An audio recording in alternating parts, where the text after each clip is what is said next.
John Keener, the first wave's prodigal son. Normally I'd do this face-to-face, but I'm not 100% sure which way you'll jump. You act one way when Ms. Lau is watching, and another way entirely when you're off the leash. That's an interesting contradiction.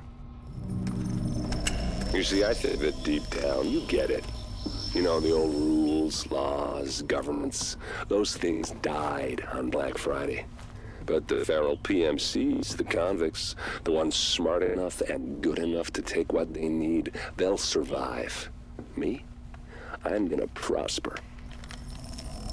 Oh, you could too, but you took an oath, right? You got a duty. Those are both ways of saying that your conscience is fucking you. You ask yourself, who has earned a right to tell you what to do?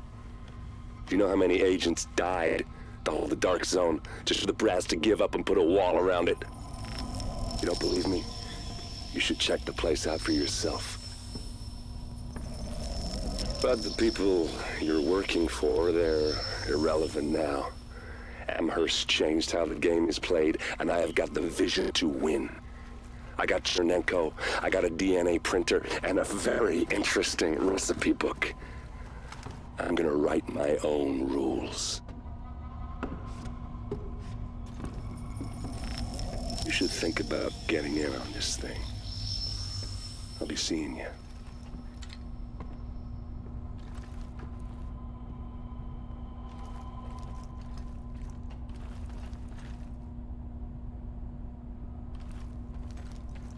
Agent, the information you found in that lab was the crown jewel. I think we can break this thing now. But we've got some more information. A voice from the grave. Listen to what Amherst has to say.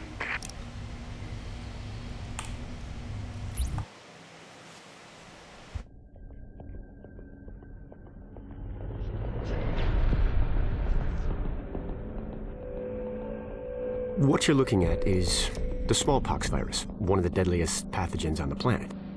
For centuries, it did a wonderful job of helping keep the human population in check. But times change, and sometimes Mother Nature needs a hand in improving her creations.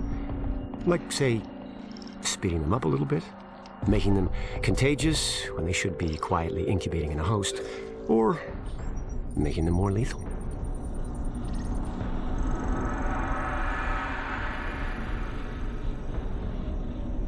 I didn't come up with the approach on my own.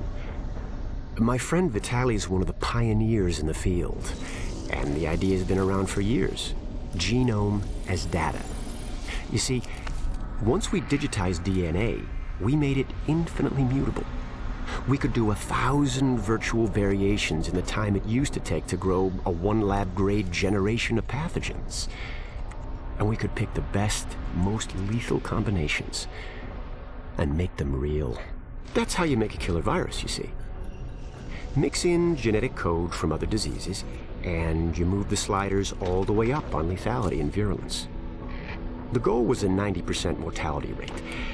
I'm not sure my green poison is going to quite hit that, but honestly, that's just details. As long as most of humanity goes, the Earth stands a fighting chance. Technically, technology is what's killing the planet. But that's not really the case. It's the greed that drives the technology. But a funny thing happened on the way to $100 genome maps and 3D printed plastic toys.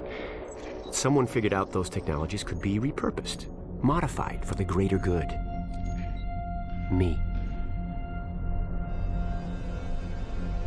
Now, my virus is going to do what nature's always done. Decide who lives and who dies. And if nature decides I die, then I die.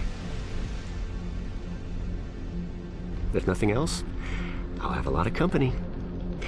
Natural selection at its finest, helped along by a little unnatural genetic manipulation. It's all data, really. Life's just a method of processing it. The same way I processed the smallpox genome on my laptop. And who's to say that wasn't the plan all along? If, by some miracle, you survive green poison, then nature's decided you deserve to live. The rest of us, Shouldn't and won't. Godspeed. I'll see you in hell.